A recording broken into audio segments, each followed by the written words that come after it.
Matatag Curriculum, EPP, ICT, Grade 4, Quarter 1, Aralin 1, Introduction to Computer.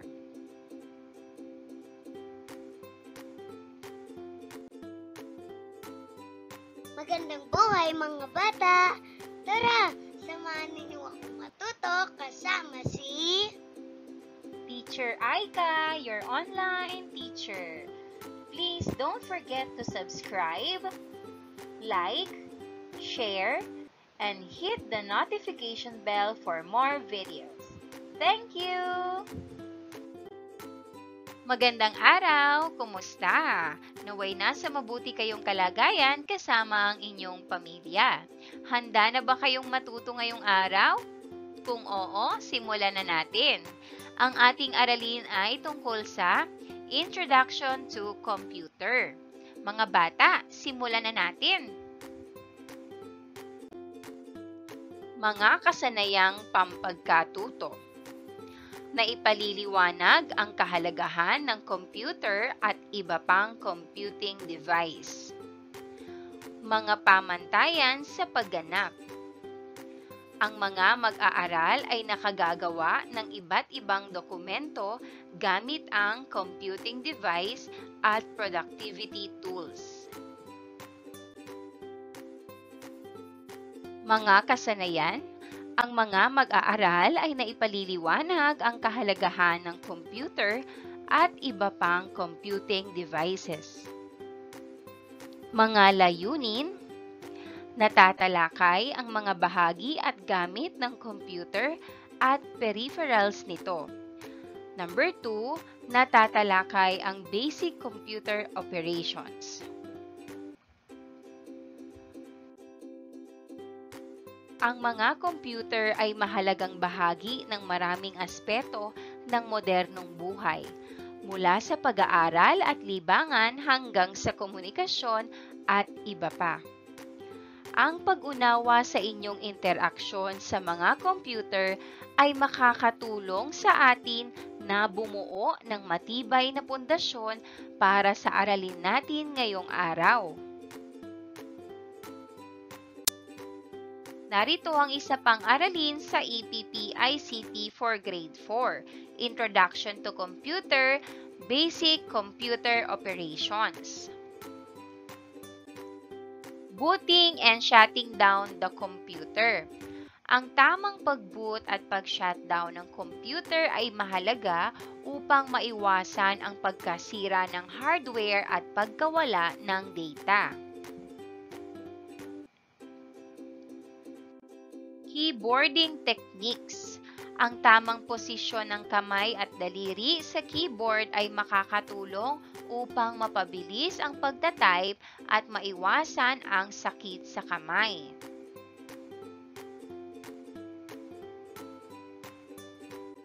Sunod ay ang mouse techniques.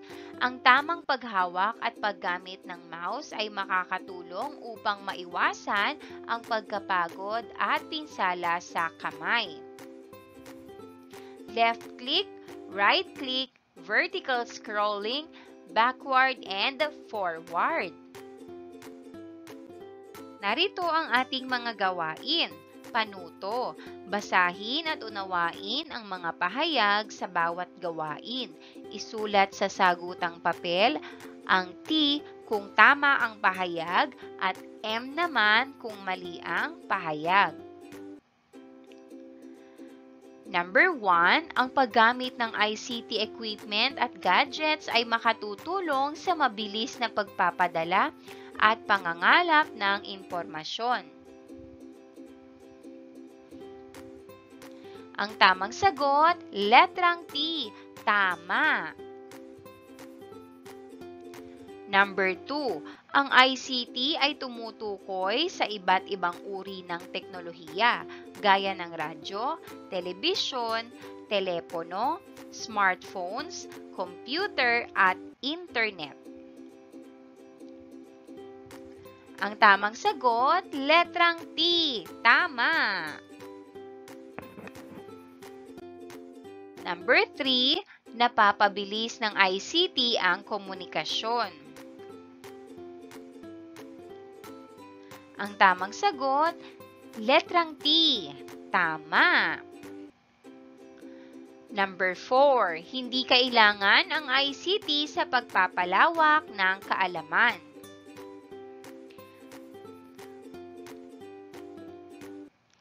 Ang tamang sagot, mali.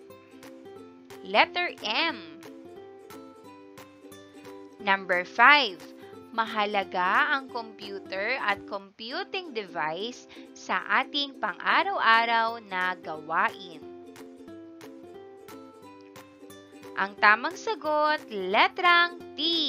Tama. Ilan ang score mo? Mahusay mga bata! Ang ating ikalawang gawain ay basahin at sagutin ang mga tanong. Bilugan lamang ang titik ng tamang sagot. Number 1. Ito ay katulad ng telebisyon kung saan lumalabas sa pamamagitan ng display ang mga impormasyong nanggagaling sa computer. A. Keyboard, B. Monitor, C. Mouse, o D. Printer. Ang tamang sagot, letter B. Monitor.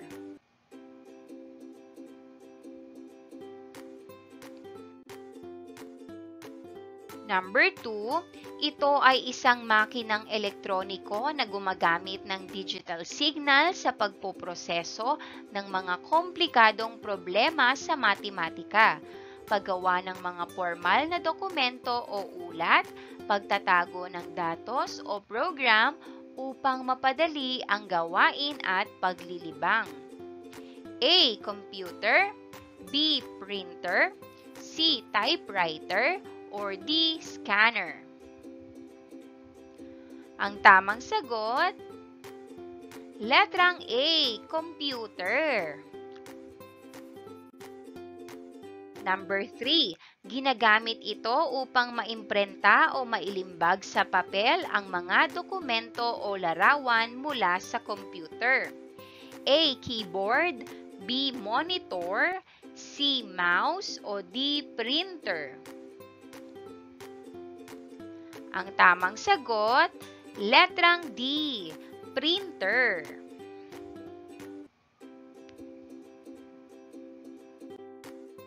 Number 4. Ano ang kahulugan ng acronym na CPU sa larangan ng computer? A. Computer Processing Unit, B. Central Processing Unit, C. Computer Power Unit, o D. Central Power Unit. Ang tamang sagot, letrang B. Central Processing Unit.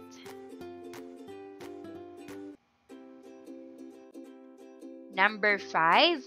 Ito ang traditional na storage device na gumagamit ng mga mechanical na arm na nagbabasa at sumusulat ng data sa mga magnetic platters. A. Compact storage, B. Compact disk, C. Hard disk drive, or D. Solid state drives. Ang tamang sagot, letter C. Hard disk drive. Para sa ating ikatlong gawain, panuto, isulat ang T kung ang pangungusap ay tama at isulat ang M kung mali. Number 1, ang keyboard at mouse ay mga output device. Ang tamang sagot, mali dahil ang keyboard at mouse ay mga input device. Number 2, ang PC camera ay kadalasan itong ginagamit sa video conference o video chat at sa pagkuha ng larawan. Ang tamang sagot, letter T, tama. Number 3, Ang CPU o microprocessor ay tinaguriang utak ng computer at matatagpuan ito sa loob ng system unit. Ang tamang sagot, letter T. Tama.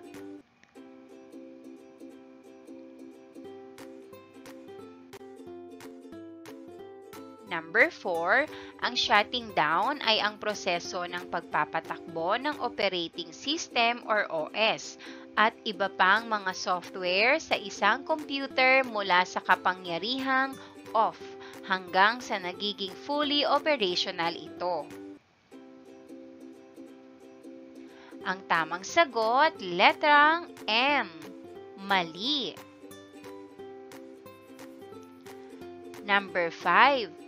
Ang speaker ay isang uri ng input device na kumukontrol sa galaw ng on-screen pointer at isinasaad din ito ang gagawin ng computer. Ang tamang sagot, letrang M. Mali. Ang tinutukoy dito ay ang mouse. Dito nagtatapos ang ating aralin. Binabati kita dahil sa napakahusay mong pagsagot sa ating mga gawain. Muli, ako si Teacher Aika, ang inyong guro. Hanggang sa susunod nating aralin, paalam!